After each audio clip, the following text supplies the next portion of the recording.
പിന്നെ ഇത്രയും എക്സ്പീരിയൻസ്ഡ് ആയിട്ടുള്ള ഇത്രയും ലോകം കണ്ട എഡ്യൂക്കേറ്റഡ് ആയിട്ടുള്ള ആൾക്കാരോട് സ്റ്റേജ് ഷെയർ ചെയ്യുമ്പോൾ കുറച്ചുകൂടെ ടെൻഷനുണ്ട്. കാരണം ഇവർ പറയുന്ന അത്രയും ആധികാരികമായി സംസാരിക്കാനോ അല്ലെങ്കിൽ ഇത്രയും നോളജോടെ സംസാരിക്കാനോ എനിക്ക് അറിയത്തില്ല.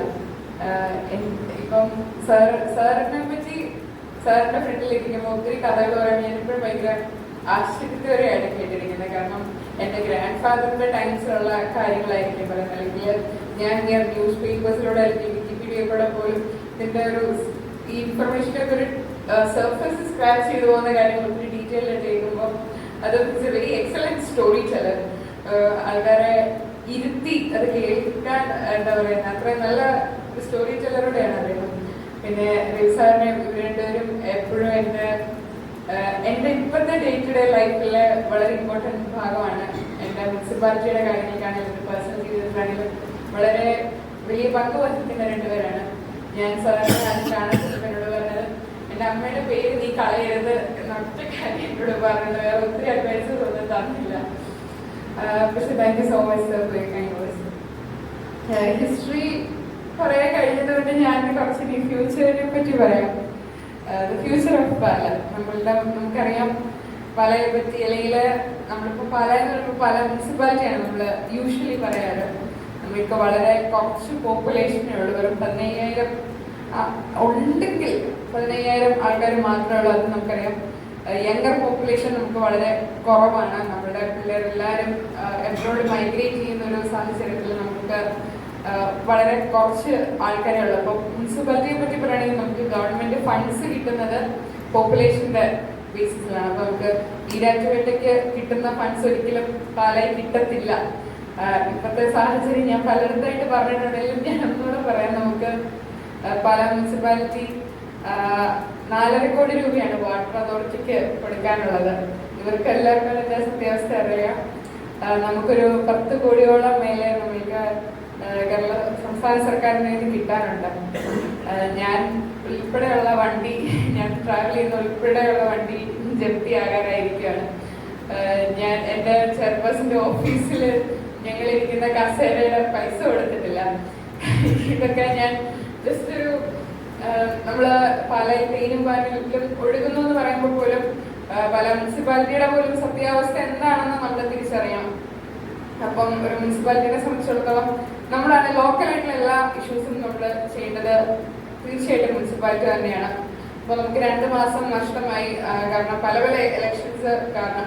അപ്പം കോഡ് ഓഫ് കണ്ടക്ട് ഉണ്ട്, പെരുമാറ്റച്ചട്ടോടൊപ്പം നമുക്ക് ദൈനംദിന കാര്യങ്ങളെ മാത്രമേ നമുക്ക് ഡിസിഷൻസ് എടുക്കാൻ പറ്റത്തുള്ളൂ. അപ്പൊ നമുക്ക് അതിൻ്റെതായിട്ടുള്ള ലിമിറ്റേഷൻസ് ഉണ്ടായിരുന്നു. പക്ഷേ കുറെ സ്വപ്ന പദ്ധതികൾ നമുക്ക് തീർച്ചയായിട്ടും മുന്നിലുണ്ട്. സാറും ഇന്നലെ കഴിഞ്ഞ ദിവസം കണ്ടപ്പോൾ രവി സാറ് കുറെ കാര്യങ്ങൾ ഇത് ചെയ്യണം, ഇന്നലെ ഫേസ് ഓഫ് കാലം മാറുള്ളൂ, നമുക്ക് കുറെ നല്ല കാര്യങ്ങൾ പറയാൻ. പേഴ്സണലി എൻ്റെ ഒരു കാഴ്ചപ്പാടെന്ന് പറയുന്നത് വലിയ വലിയ പ്രൊജക്ട്സിലും നമ്മൾക്കൊരു ബേസിക് ലൈഫ് സ്റ്റാൻഡേർഡ് ആൾക്കാർക്ക് വേണം.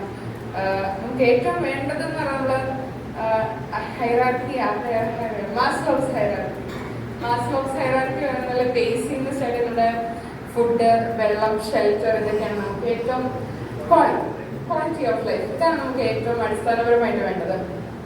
നമ്മൾക്ക് ദൈവം അനുഗ്രഹിച്ച് കഴിഞ്ഞ 3 ദിവസം മഴ പെയ്തത് കൊണ്ട് നമുക്കൊരു വെള്ളത്തിന്റെ ക്ഷാമം ഒരിച്ചിരി കുറയുമെന്ന് പ്രതീക്ഷിക്കും. നമ്മള് എന്താ പറയുന്നത്, ടാങ്കർ ലോറിയിൽ വെള്ളം അടിച്ചു കൊടുക്കുകയായിരുന്നു. ചൂടിന്റെ ഭയങ്കരമായിട്ടുള്ളൊരു പ്രശ്നം വരുന്നുണ്ടായിരുന്നു. നാളെ തൊട്ട് കുറച്ച് ദിവസങ്ങളിലേക്ക് പല മുനിസിപ്പാലിറ്റി സൗജന്യമായിട്ടൊരു തണ്ണീർ പന്തൽ എന്ന് പറയുന്നത് കുരിശുപള്ളിയിൽ ഓർഗനൈസ് ചെയ്യുന്നുണ്ട്. അത് വെള്ളവും തണ്ണിമത്തങ്ങയും മോരും വെള്ളവും ഒക്കെ കൊടുക്കുന്നത് ഫ്രീ ആയിട്ട് കൊടുക്കുന്ന ആൾക്കാർക്ക് കൊടുക്കാൻ ഇച്ചിരി ഒരു ഹീറ്റ് ഒന്ന് അഡ്ജസ്റ്റ് ചെയ്യാനാണ്. പിന്നെ കഴിഞ്ഞ ദിവസവും നമ്മളുടെ ബസ് സ്റ്റോപ്പുകളുടെ അവസ്ഥ കുറച്ച് മോശമാണ്. എൻ്റെ വലിയൊരു ആഗ്രഹം എന്ന് പറയുന്നത് റിവർവ്യൂ റോഡ് ഫുള്ളൊന്ന് ലൈറ്റ് ഇരിക്കണം എന്നുള്ളൊരു വലിയൊരു ആഗ്രഹമാണ്. നമുക്ക് ആ ടൗൺ ഹാളിന്റെ പുറകിലും രാത്രികാലങ്ങളിൽ ഭയങ്കര വെളിച്ചം കുറവാണ്. ഇവൻ കൊട്ടാരമറ്റത്താണേലും ലൈറ്റ് വളരെ കുറവാണ്. അവിടെ ഒരു ഹൈമാസ് ലൈറ്റ് വരുന്നുണ്ട്. നമുക്ക് ശ്രീ ഫ്രാൻസിസ് ജോർജ് എംപിയുടെ ഫണ്ട് ഉപയോഗിച്ച് അവിടെ ഒരു ഹൈമാസ് ലൈറ്റ് വരുന്നുണ്ട്. കുറെ വെളിച്ചത്തിന്റെ പ്രശ്നം അവിടെ മാറുമെന്ന് വിശ്വസിക്കുന്നു. പിന്നെ നമ്മൾക്ക് ഗതാഗത കുരുക്ക സിവിൽ സ്റ്റേഷന്റെ അവിടെ ഒത്തിരി പേര് ആവശ്യപ്പെട്ട ഒരു കാര്യമാണ് സിവിൽ സ്റ്റേഷൻ്റെ അവിടെ ഒരു സിഗ്നൽ ലൈറ്റ് വേണമെന്നുള്ളത്. നമ്മൾക്ക് സിഗ്നൽ ലൈറ്റ് അവിടെ വരുന്നുണ്ട്. പാലക്കാരെ സംബന്ധിച്ചിടത്തോളം പേഷ്യൻസ് കുറവുള്ള ആൾക്കാരാണ് നമ്മൾ. പുതിയൊരു കാര്യത്തിലേക്ക് ഒത്തിരി ഡൗട്ട്ഫുള്ളോടെയാണ് നമ്മൾ കാണുന്നത്. ഈവൻ ഹോസ്പിറ്റൽ ജംഗ്ഷനിൽ സിഗ്നൽ ലൈറ്റ് പിടിപ്പിച്ചപ്പോൾ അതിന് അതിൻ്റെതായിട്ടുള്ള പ്രോബ്ലംസ് ഉണ്ടായിരുന്നു. അതിന് നമുക്ക് സമയം കുറവായിട്ട് കൊണ്ടുവന്നെത്തുന്ന വരുന്നവർ ഒത്തിരി നേരം വെയിറ്റ് ചെയ്യേണ്ട സമയത്ത് ഇപ്പൊ നമ്മൾ ടൈം അഡ്ജസ്റ്റ് ചെയ്തു, ഇപ്പൊ കുറെ ഇത് ചെയ്തു. എന്നാൽ തന്നെ ആൾക്കാർ ഒരു മിനിറ്റ് ബ്ലോക്കിൽ കിടക്കുക എന്നുള്ളത് നമ്മളെ കൊണ്ട് ചിന്തിക്കാൻ പറ്റാത്തൊരു കാര്യമാണ്. നമ്മള് കൊച്ചി പോകുമ്പോൾ അല്ലെങ്കിൽ വേറൊരു സ്ഥലത്ത് പോകുമ്പോൾ നമ്മളത് അഡ്ജസ്റ്റ് ചെയ്യുന്നുണ്ടെങ്കിൽ അത് സ്വന്തം നാട്ടില് ഒരു ഏതെങ്കിലും തരത്തിലുള്ള ഒരു ടെക്നോളജിക്കൽ എന്ന് പോലും നമുക്ക് ഇതിനെ വിളിക്കാൻ പറ്റത്തില്ല. പക്ഷെ എന്തെങ്കിലും ഒരു ടെക്നിക്കൽ ആയിട്ടുള്ള ഒരു കാര്യത്തെ അക്സെപ്റ്റ് ചെയ്യാൻ ഭയങ്കര ബുദ്ധിമുട്ടായിട്ടുള്ള ആൾക്കാരാണ് നമ്മൾ. പക്ഷെ ഇങ്ങനെയൊക്കെ പറഞ്ഞാൽ പോലും പല മുനിസിപ്പാലിറ്റിയിൽ ഒരു ലിഫ്റ്റ് ഇല്ല. നമ്മൾ എത്രയോ ആൾക്കാർ ഈവൻ സ്റ്റാഫ് പോലും മേളിൽ കയറി വരുമ്പോൾ കിതച്ചുകൊണ്ടാണ് വരുന്നത്. അത് വളരെ കഷ്ടം തോന്നുന്ന ഒരു കാര്യമാണ്. അത് എന്റെ ഓഫീസ്, ഞങ്ങളുടെ ഓഫീസ് ഏറ്റവും മേളിലാണ് ഇരിക്കുന്നത്. അപ്പോൾ ഒരാളെ കാണാൻ വരുന്നെങ്കിൽ ഈവൻ ഞാൻ ജലദോഷമുള്ള ടൈമിൽ കഷ്ടപ്പെട്ടാണ് കയറി വരുന്നത്. ഇതിനെല്ലാം പ്രൊജക്റ്റ് വെച്ചിട്ടുണ്ട്. കഴിഞ്ഞ ദിവസം ഞാൻ വേറൊരു മുനിസിപ്പാലിറ്റിയിൽ ചെന്നപ്പോൾ വളരെ മോഡേണൈസ്ഡ് ഉള്ള കമ്പ്യൂട്ടേഴ്സ്, സിറ്റിംഗ് അറേഞ്ച്മെന്റ് എല്ലാം ഭയങ്കര ഭംഗി, ഭയങ്കര വെളിച്ചം. വിചാരിച്ചും നമ്മുടെ മുനിസിപ്പാലിറ്റിയിൽ വിളിച്ചുകൊണ്ട് പോകാൻ സാധിക്കില്ല. കാരണം അത്രയും നമുക്കെല്ലാം മാറ്റേണ്ട ഒരു സമയമായി. കഴിഞ്ഞ ദിവസം ഏതോ ഒരു ഇൻഷുറൻസിന്റെ കാര്യം നോക്കിയപ്പോൾ ഇത് കാണുന്നില്ല എന്ന് പറഞ്ഞു. നമ്മൾക്ക് കുറെ പ്രോബ്ലംസ് ഉണ്ട്. അല്ലെങ്കിൽ ഒരു കഴിഞ്ഞ ദിവസം നമുക്ക് ലൈസൻസിന്റെ എല്ലാം പുതുക്കേണ്ട കാലാവധിയായിരുന്നു. ഒത്തിരി പേര് വിളിച്ച് അത് വെറും പിന്നെ തിരിച്ചയക്കുന്നു. അതിൽ ഒത്തിരി ലാഗ് വരുന്നു, അനാവശ്യമായ ലാഗ് വരുന്നു എന്ന് പറഞ്ഞ പരാതി പറയുകയുണ്ടായി. അപ്പൊ നമ്മൾക്ക് ഈ ഒത്തിരി ലാഗുകൾ അതൊരു ഗവൺമെന്റിന്റെ നമുക്ക് വരും, എന്നാൽ തന്നെ നമ്മൾക്ക് അതൊരു ബുദ്ധിമുട്ടാണ്. അപ്പൊ അങ്ങനത്തെ കാര്യങ്ങൾ നമ്മൾ ഇടയ്ക്കിടയ്ക്ക് മീറ്റിംഗ്സ് നടത്താറുണ്ട്. ഇപ്പോൾ ഒരു വലിയൊരു ഇഷ്യൂ പാമ്പുകൾ. അത് വളരെ ഒരു സ്കേറി ആയിട്ടുള്ള ഒരു ന്യൂസാണ്.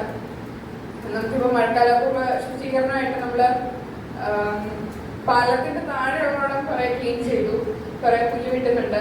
അപ്പം ആകെ 2 മിഷനും വർക്കർമാര് കുറവാണ്. അവരെ എടുക്കാനാണെങ്കിൽ അവർക്ക് ശമ്പളം കൊടുക്കുന്ന കാര്യങ്ങളൊക്കെ ഇച്ചിരി ഇതിലായതുകൊണ്ടാണ്. പക്ഷെ ഇനി അത് എടുക്കണം, കാരണം നമുക്ക് അല്ലാണ്ട് പറ്റത്തില്ല. നമ്മൾക്ക് സാറിന് അറിയാം, നമ്മുടെ PF വർക്കേഴ്സിന്റെ എല്ലാം മുടങ്ങി കിടക്കുകയാണ്. അതുപോലും അടഞ്ഞു പോകാൻ പറ്റില്ല. വി ആർ ഹോപ്പിംഗ് ഒരു 6 crores ഗവൺമെന്റിൽ നിന്ന് കിട്ടിയാൽ വളരെ ആശ്വാസകരമായി നമുക്ക് പോകും. അതിനെയാണ് ഞങ്ങളുടെ പ്രതീക്ഷയും. പിന്നെ വളരെ എഡ്യൂക്കേറ്റഡ് ആയിട്ടുള്ള ആൾക്കാരാണ് തീർച്ചയായിട്ടും.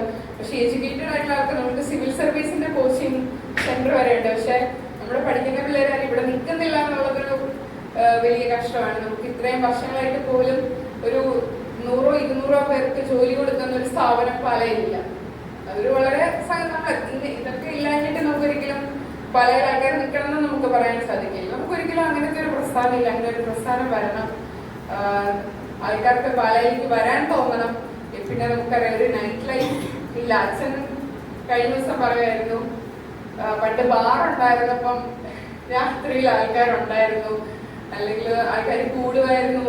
അങ്ങനെയൊക്കെ നമ്മളുടെ ഒരു പദ്ധതി എന്ന് പറയുന്നത് നമ്മുടെ ആർമി പാർക്കില് നൈറ്റ് ലൈഫ് ആയിട്ട് നമ്മൾ ഏറ്റവും ഒരു ഹാങ് ഔട്ട് മോഡലില് സ്റ്റോൾസ് ആയിട്ട് സ്റ്റാർട്ട് ചെയ്യണം എന്നുള്ളൊരു ആഗ്രഹമുണ്ട്. അപ്പൊ തീർച്ചയായിട്ടും വ്യാപാര വ്യവസായികളുടെ സപ്പോർട്ട് വേണം, ജനങ്ങളുടെ സപ്പോർട്ട് വേണം.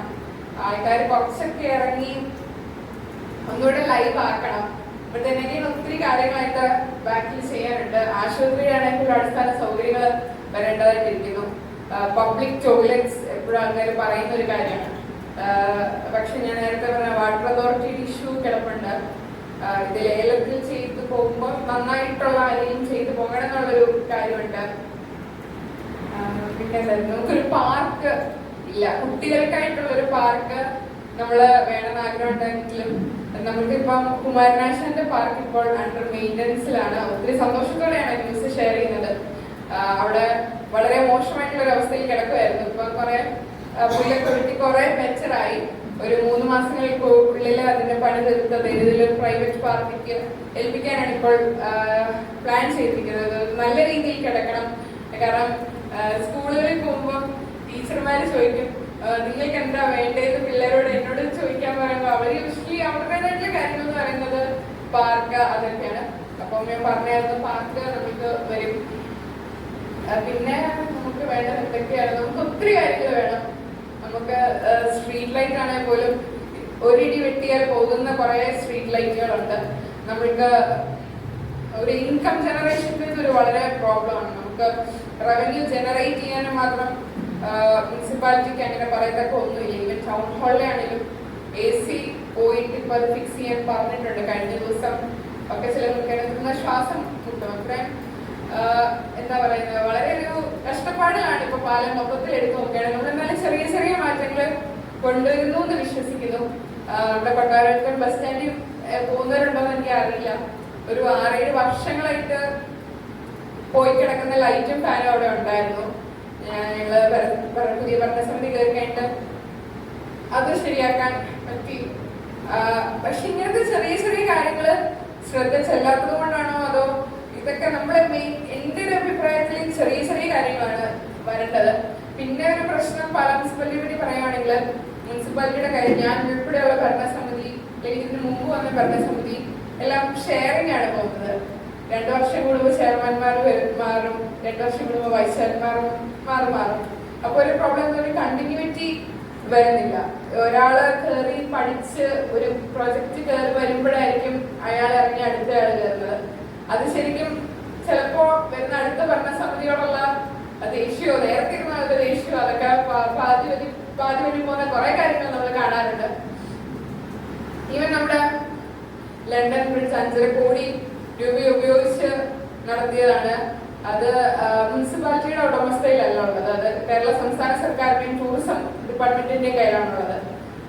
അത് തുറക്കണം, അതിനുവേണ്ടി എന്തെങ്കിലും ചെയ്യണം, അതിനകത്ത് ഇൻകം ജനറേറ്റ് ചെയ്യണം എന്നൊരു വലിയ സ്വപ്നമുണ്ട്. പക്ഷെ അതിന് ഒത്തിരി തടസ്സങ്ങളും വെല്ലുവിളികളും ഉണ്ട്. അത് നടക്കാൻ പറ്റട്ടെ എന്ന് ആശംസിക്കുന്നു. നമ്മുടെ അതുപോലെ ചെക്ക് ഡാം കം ബ്രിഡ്ജ്, നമ്മുടെ പാലയിലോ 2 മഴ പെയ്താൽ വെള്ളം പോകും. നമുക്കറിയാം, അവിടെ മൊത്തം പാല ടൗൺ മൊത്തം വെള്ളത്തിലാവും. അപ്പൊ ചെക്ക് ഡാം തുറന്നു കിട്ടുവാണെങ്കിൽ അത് ഒത്തിരി പ്രോബ്ലം മാറുമെന്നാണ് വിശ്വസിക്കുന്നത്.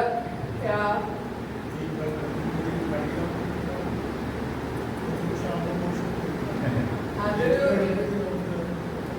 അപ്രോച്ച് റോഡില്ലാത്തതൊരു, അപ്പോൾ പണിതലിന്റെ ഒരു മിസ്റ്റേക്ക് ആണെന്നുള്ളത് നമ്മളുടെ തെറ്റുകൾ നമ്മൾ തീർച്ചയായിട്ടും അത് അക്സെപ്റ്റ് ചെയ്തേ പറ്റുള്ളൂ. നമ്മൾ ഒരിക്കലും അതിനെ ഗ്ലോറിഫൈ അതൊരു അത് കാര്യമില്ല. നമ്മളതിനൊരു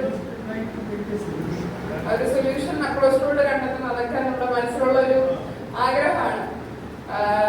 ഒരു ഹോട്ടലിന്റെ കേസ് ആയിരുന്നു അവിടെ ഉണ്ടായിരുന്നത്. അപ്പൊ അങ്ങനത്തെ ചെറുതല്ല, വലിയ കാര്യങ്ങള് വരണം. ശരിക്കും വാഗമണത്തിന് അടുത്ത് കിടക്കുമ്പോൾ പാലൊരു മിഡിൽ ഗ്രൗണ്ട് ആണ് പോകുന്നവർക്ക്. ഒത്തിരി ടൂറിസത്തിന് സ്കോപ്പുള്ള ഒരു സ്ഥലമാണ്. ഒത്തിരി എന്താ പറയുന്നത്, വ്യാപാരികൾക്ക് ഒത്തിരി സ്കോപ്പുള്ള ഒരു സ്ഥലമാണ്. പാലക്കാരെ സംബന്ധിച്ചിടത്തോളം വലിയ അഭിമാനികളാണ്. എന്ത് സാധനത്തിന് എത്ര വില ഉണ്ടെങ്കിലും ഒന്ന് എന്താ പറയുക വട്ടണ്ടാക്കാൻ പോലും നമ്മൾ പോകാറില്ല. നമ്മൾ ആ പറയുന്ന പൈസക്ക് വാങ്ങിക്കൊണ്ട് പോകുന്നുള്ളതൊരു സത്യമാണ്. നമ്മുടെ പണ്ട് തൊട്ടേയുള്ള നമ്മുടെ ആൾക്കാർ എഡ്യൂക്കേറ്റഡ് ആണ്. സാറിന്റെ ഒക്കെ എഡ്യൂക്കേഷൻ നമുക്ക് എല്ലാവർക്കും അറിയാവുന്നതാണ്. വളരെ എഡ്യൂക്കേറ്റഡ് ആയിട്ടുള്ള ആൾക്കാരാണ്. നമ്മുടെ കൾച്ചറും സ്നേഹവും കൂടെ പിടിക്കുന്ന ഒരാൾക്കാരാണ്.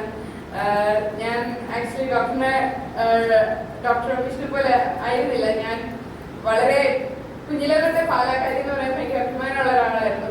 ചെന്നൈയിൽ കോളേജിൽ പോകുമ്പോൾ അവിടുത്തെ കേരളത്തിൽ നിന്ന് പല സംസ്ഥാനങ്ങളും പല സ്റ്റേറ്റ്സിൽ നിന്നുള്ള ആൾക്കാരാണ്. അപ്പൊ അവരോടൊക്കെ ചോദിച്ചാൽ കാഞ്ഞിരപ്പള്ളിക്കാരാണെങ്കിൽ എവിടുന്ന വീട് ചോദിക്കുമ്പോൾ കോട്ടയത്ത് എവിടെ കാഞ്ഞിരപ്പള്ളി എന്ന് പറയും.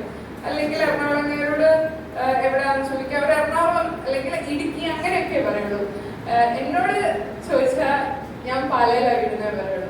അപ്പം എന്റെ കൂട്ടുകാർ എപ്പോഴും കളിയാക്കും, പാലാക്കാരോട് എങ്ങനെയാ, അതിപ്പം റിമിറ്റോമയോടാണേലും നീയോടാണേലും നിങ്ങളുടെ വീട് എവിടെയാണെന്ന് ചോദിച്ചാൽ പാലയിലാണേ പറയുള്ളൂ. ഒരിക്കലും കോട്ടയത്ത് പറയത്തില്ല. അത് പാലയ ഒരു സെപ്പറേറ്റ് ആയിട്ട് നമ്മുടെ ഒരു പാല മഹാരാജ്യമാണോ എന്നെപ്പോഴും എന്നോട് എന്റെ കൂട്ടുകാർ കളിയാക്കി ചോദിക്കുന്നു. അത്രത്തോളം പാലയെ ചേർത്ത് പിടിക്കുന്ന ആൾക്കാരാണ്.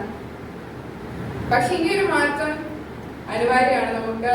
നമുക്കറിയാം, ഒരു ലോക്കൽ ബോഡി ഗവൺമെന്റ് എന്ന നിലയിൽ മുനിസിപ്പാലിറ്റിക്ക് ചെയ്യാൻ പറ്റുന്ന കാര്യങ്ങൾ ലിമിറ്റഡ് ആണ്. നമ്മൾക്ക് നമ്മുടേതായിട്ടുള്ള ഒരു എന്താ പറയുക ബാക്ക് ചെയ്യാനുള്ള സംസ്ഥാന സർക്കാരും കേന്ദ്ര സർക്കാരും വേണം. പറയുമ്പോൾ ഇനി മെയ് 4 നമ്മളെല്ലാവരും ഇലക്ഷൻ കാത്തിരിക്കുന്ന ഒരു ദിവസമാണ്. നമ്മൾക്ക് ഇന്ന് വളരെ വേണ്ടപ്പെട്ട ശ്രീ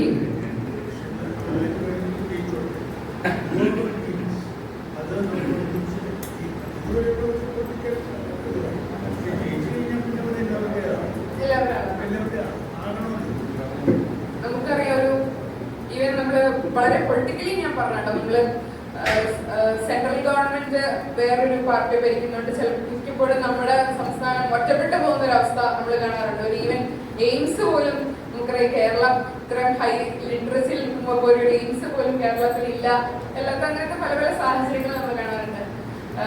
നമുക്ക് ഒത്തിരി വേണ്ടപ്പെട്ട ശ്രീ ജിജോ കാപ്പൻ ഇന്ന് നമ്മളെ വിട്ടുപോയി. ഒരു വളരെ തീരാത്ത ഒരു നഷ്ടമാണ് അത്.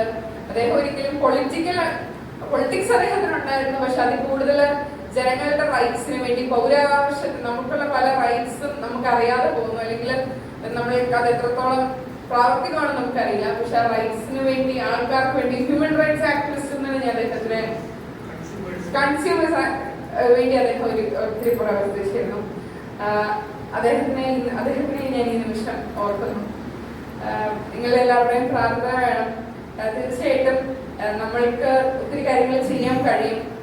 എന്തെങ്കിലും പേഴ്സണൽ ആയിട്ടുള്ള ആവശ്യങ്ങളാവട്ടെ, എന്തെങ്കിലും മുനിസിപ്പാലിറ്റി ഇപ്പൊ ഞാൻ നേരത്തെ പറഞ്ഞ ഒരു പേപ്പർ ആണെങ്കിലും അത് കിട്ടാൻ താമസം ഉണ്ടെങ്കിൽ ദയവ് ഇത് അറിയിക്കണം. നമ്മളെ കൊണ്ട് സ്പീഡിൽ ചെയ്യാൻ പറ്റുന്ന കുറെ കാര്യങ്ങളുണ്ട്. ചിലപ്പോൾ ഒന്ന് വിളിച്ച് പറയേണ്ടി വരുന്നത് ശരിക്കും തെറ്റാണ്, പക്ഷെ നമ്മൾ വിളിച്ച് പറഞ്ഞാൽ ചിലപ്പോൾ ആ കാര്യങ്ങൾ സ്പീഡിൽ നടത്തിയേക്കാം. ഒത്തിരി പേര് ആവശ്യപ്പെട്ടതാണ് പാലാ മുനിസിപ്പാലിറ്റിയുടെ ഫ്രണ്ടിലുള്ള ബോർഡ് ഒന്ന് മാറ്റണം. അത് കാണുമ്പോൾ നിങ്ങളുടെ ദാരിദ്ര്യം അറിയാൻ ഒത്തിരി പേര് വന്ന് പറഞ്ഞ ഒരു കാര്യമാണ്. അത് മാറണം. അങ്ങനെ കുറെ കാര്യങ്ങൾ ചെയ്യാനുണ്ട്. ഒരു വലിയ ദൗത്യം ഞാൻ ഉൾപ്പെടെ ഉൾപ്പെടെയുള്ള ഒരു 26 പേര് കൂടുന്ന ഒരു ഭരണസമിതിക്കുണ്ട്. പക്ഷെ നല്ല മാറ്റങ്ങൾ വരട്ടെ എന്ന് പ്രാർത്ഥിക്കുന്നു. എല്ലാവരുടെയും പ്രാർത്ഥനയും പിന്തുണയും വേണം. ഇവര് രണ്ടുപേരും കുറെ ഐഡിയാസും ഇത് എപ്പോഴും എനിക്ക് പറയുന്ന ആൾക്കാരാണ്. സോ ഞാൻ എന്തെങ്കിലും തെറ്റ് ചെയ്യുമ്പോഴാണെങ്കിൽ പോലും ഞാൻ ഡെഫിനറ്റ്ലി മിസ്റ്റേക്സ് ചെയ്യാം. ചിലപ്പോൾ ഞാൻ കയറി ഉള്ളു. അപ്പൊ പൊളിറ്റിക്സിൽ അതിൻ്റെതായിട്ട് വരുന്ന ഒരു താമസമുണ്ട്. ചിലപ്പോൾ ഞങ്ങൾ ഇതാവാത്ത ഇത്ര ദിവസം ഇതിൻ്റെതായിട്ടുള്ളൊരു പേഷ്യൻസ് അല്ലെങ്കിൽ ഇപ്പോഴത്തെ ജനറേഷൻ എല്ലാം പെട്ടെന്ന് നടക്കണം, നമ്മൾക്ക് വെയിറ്റ് ചെയ്യുന്നുള്ള ഒരു പ്രത്യേകിച്ച് പൊളിറ്റിക്സ് അല്ലെങ്കിൽ ഗവൺമെന്റ് സർവീസസ് എന്താണെങ്കിലും അത് ഒത്തിരി ടൈം എടുക്കുന്ന കാര്യമാണെന്ന് ഇപ്പോൾ ഞാൻ മനസ്സിലാക്കുന്നു. പുറത്തുനിന്ന് നോക്കുന്നവർക്ക് നമുക്കറിയാം, നമ്മൾ എപ്പോഴും വിചാരിക്കും ഇന്ന കാര്യം നന്നാക്കാൻ അവർക്ക് പൈസ ഇല്ല, പക്ഷെ അവർക്ക് ഇത് ചെയ്യാൻ പൈസ ഉണ്ടല്ലോ എന്ന് വിചാരിക്കും. പക്ഷെ ഞാൻ ഈ ഒരു പൊസിഷനിലേക്ക് കയറി കഴിഞ്ഞിട്ടായിരിക്കും മനസ്സിലാവുന്നത് ഇതിൻ്റെതായിട്ടുള്ള ഫണ്ട് അതിനുണ്ട്. ആ ഫണ്ട് എടുത്ത് ഒരിക്കലും ഇപ്പോൾ റോഡ് ചെയ്യാനോ അല്ലെങ്കിൽ ഈ ഫണ്ട് എടുത്ത് ഒരിക്കലും ഇത് നന്നാക്കാനോ പറ്റത്തില്ല എന്നുള്ള ശരിക്കും വളരെ ബേസിക് ആയിട്ടുള്ള ഒരു കാര്യമാണ്. പക്ഷെ അതുപോലെ ആൾക്കാർ തിരിച്ചറിയുന്നില്ലായിരിക്കും. അല്ലെങ്കിൽ കയറി കഴിഞ്ഞ ഉടനെ എല്ലാ ഇതും കൂടെ പറയുമ്പോൾ തീർച്ചയായിട്ടും എല്ലാം അഡ്രസ് ചെയ്യേണ്ടതായിട്ടുള്ള ഇഷ്യൂസ് ആയിരിക്കും. പക്ഷെ ഇവൻ KSRTയുടെ ഓണർഷിപ്പ് പോലും അത് പാലാ മുനിസിപ്പാലിറ്റിയുടെ അണ്ടറിൽ വരുന്നതല്ല. അപ്പൊ അവിടുത്തെ ചില കാര്യങ്ങൾ അല്ലെങ്കിൽ ചില PWD റോഡുകൾ അത് നന്നാക്കണം എന്ന് നമ്മൾക്ക് ആഗ്രഹമുണ്ടെങ്കിൽ പോലും നമ്മുടെ അണ്ടറിൽ വരാത്തൊരു കാര്യത്തെ പറ്റി നമുക്ക് ഒരിക്കലും ഒരു കാര്യം ചെയ്യാൻ കഴിയില്ല. അപ്പോൾ അതൊക്കെ ചിലപ്പം അല്ലെങ്കിൽ നമുക്കറിയാം നമ്മുടെ ചെറുവള്ളിക്കട പല ടൗണിൽ പോകുമ്പോൾ പ്രൈവറ്റ് സ്റ്റാൻഡിന്റെ ഫ്രണ്ടിൽ ഒരു ബസ് സ്റ്റോപ്പ് വേണമെന്ന് ഒത്തിരി പേര് പറഞ്ഞൊരു കാര്യമാണ്. മാത്രമല്ല പോസ്റ്റ് ഓഫീസിന് ഓപ്പോസിറ്റ് ആയിട്ട് ആ കോംപ്ലക്സിന്റെ ഫ്രണ്ടിൽ ബസ് സ്റ്റോപ്പ് വേണമെന്ന് ഒത്തിരി പേര് എന്നോട് നേരിട്ട് പറഞ്ഞൊരു കാര്യമാണ്. പക്ഷെ അതിന്റെ സത്യാവസ്ഥ എന്താണെന്ന് വെച്ചാൽ അത് മെയിൻ റോഡാണ്. മെയിൻ റോഡിൽ നമുക്ക് ഒരിക്കലും ബസ് സ്റ്റോപ്പ് അനുവദിക്കാൻ പറ്റത്തില്ല. അത് ഹൈവേ ആണ്, ഒരിക്കലും അവിടെ അനുവദിക്കാൻ പറ്റില്ല. പിന്നെ നമുക്ക് ഫുട്പാത്തിൽ കൂടെ നമുക്ക് ബസ് സ്റ്റോപ്പ് വെക്കാൻ പറ്റത്തില്ല. അങ്ങനെ ഒരു സാഹചര്യത്തിൽ ആക്ച്വലി പിന്നെ ഈവൻ പ്രൈവറ്റ് സ്റ്റാൻഡിന്റെ ഫ്രണ്ടിൽ അവിടെ സ്റ്റോപ്പ് ഇല്ലാത്തതാണ്. ശരിക്കും ആ വണ്ടികൾ പ്രൈവറ്റ് സ്റ്റാൻഡിൽ കയറി ഇറങ്ങി പോവേണ്ട വണ്ടികളാണ്. പക്ഷെ അതിനകത്ത് അത്രയും ബസ്സുകൾ കൊള്ളാത്തത് കൊണ്ടും കൂടെയാണ് അവരത് നേരെ പോകുന്നത്. പക്ഷെ ന്യൂസുകാർ വന്നപ്പോഴും TV-യിലൊക്കെ കുട്ടി വന്നവരോട് സംസാരിച്ചപ്പോഴും ഞാൻ പറഞ്ഞു നിങ്ങളുടേതായിട്ടുള്ള എന്തെങ്കിലും ഐഡിയാസ് ഉണ്ടെങ്കിൽ പറയണം. പക്ഷെ നമുക്ക് ലീഗൽ അല്ലാത്തൊരു കാര്യം നമ്മൾക്ക് ചെയ്യണം എന്നുണ്ടെങ്കിൽ തന്നെ അവിടെ സത്യമാണ്. പോസ്റ്റ് ഓഫീസിന്റെ ഓപ്പോസിറ്റ് പണ്ടൊരു മരം ഉള്ളതുകൊണ്ടായിരുന്നു അവിടെ നിന്ന് നമ്മൾ കയറി പോയിക്കൊണ്ടിരുന്നത്. പക്ഷെ ഇപ്പൊ അതില്ലാത്തപ്പോ ഈ ചൂടത്ത് ഒട്ടും പറ്റത്തില്ല. പക്ഷെ ഇങ്ങനത്തെ ഓരോ തടസ്സങ്ങൾ വരുമ്പോൾ ജനങ്ങൾക്ക് ബുദ്ധിമുട്ടുണ്ട്, നമ്മൾക്ക് വിഷമമുണ്ടെങ്കിൽ തന്നെ നമുക്ക് ചെയ്യാൻ കഴിയുന്നില്ല. അങ്ങനത്തെ ഓരോ പ്രയാസങ്ങളുണ്ട്. അല്ലെങ്കിൽ ശരിക്കും വളരെ ജെന്യുവനായിട്ട് വീടില്ലാത്തവർ അല്ലെങ്കിൽ വീട്ടിൽ അബ്യൂസ് നേരിടുന്ന സ്ത്രീകൾ അവർക്ക് വീട് വെച്ച് കൊടുക്കണം എന്നുണ്ടായിരുന്നു. പക്ഷെ മുനിസിപ്പാലിറ്റി ഇപ്പൊ നമുക്ക് ആകെയുള്ളത് നമുക്ക് അവർക്കൊരു 2 സെന്റോ 3 സെന്റോ ഭൂമി ഉണ്ടെങ്കിൽ നമുക്കൊരു 5 ലക്ഷം രൂപ വരെ കൊടുക്കാനുള്ള പ്രൊവിഷൻ ഉണ്ട്. പക്ഷെ സ്ഥലം ഇല്ലാത്തവർക്ക് സ്ഥലം ഉൾപ്പെടെ കൊടുക്കാനുള്ള പ്രൊവിഷൻ നമുക്കില്ല. അല്ലെങ്കിൽ വീട് മെയിൻ്റനൻസിനുള്ളവർക്ക് മുൻഗണനാ ക്രമമുണ്ട്. അങ്ങനെ പല പല ഈ ലീഗലിറ്റിയുടെ ഒരു ടൈം ലൈൻ വരുന്നതൊക്കെ നമ്മളെ വളരെ വിഷമിപ്പിക്കുന്ന ഒരു കാര്യമാണ്. പക്ഷെ എല്ലാം മാനേജ് ചെയ്ത് പോകുന്നു. പിന്നെ തീർച്ചയായിട്ടും എല്ലാം ദൈവത്തിന്റെ കയ്യിലാണ്. ഇനിയുള്ള മുന്നോട്ടുള്ള കാര്യങ്ങൾ ഇപ്പോൾ മഴക്കാലം വരികയാണ്, അതിൻ്റെതായിട്ടുള്ള പ്രോബ്ലംസ് നമ്മൾ ഇനി ഫേസ് ചെയ്യേണ്ടതായിട്ടിരിക്കുന്നു. എല്ലാവരുടെയും പ്രാർത്ഥന വേണമെന്ന് ഒരിക്കൽ കൂടി ഞാനിവിടെ അഭ്യർത്ഥിക്കുന്നു. എനിക്കൊരു ഞാൻ സംസാരിച്ചിത്രയും ഞാൻ ഒത്തിരി സംസാരിക്കാറില്ല, ഞാൻ വളരെ ഷോർട്ടായിട്ട് സംസാരിക്കാറുള്ളൂ. ഒത്തിരി സന്തോഷം ഡോക്ടർ അബീഷ് എനിക്ക് ഒരു വേദി ഒരുക്കി തന്ന ഈ മഹത് വ്യക്തികളുടെ കൂടെ എന്റെ ഗ്രാൻഡ് ഫാദർ, എന്റെ ഗ്രേറ്റ് ഗ്രാൻഡ് ഫാദറിന്റെ